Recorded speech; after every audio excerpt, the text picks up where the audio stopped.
Telugu news మినిట్కి స్వాగతం. నిమిషంలోనే తాజా వార్తల కోసం చూస్తూ ఉండండి.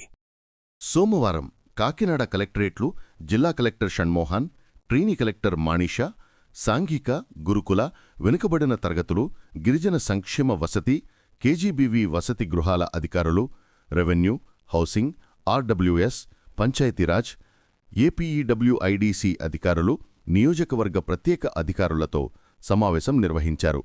ఈ సమావేశానికి అన్ని సంక్షేమ వసతి గృహాల క్షేత్రస్థాయి అధికారులు వీడియో కాన్ఫరెన్స్ ద్వారా హాజరయ్యారు.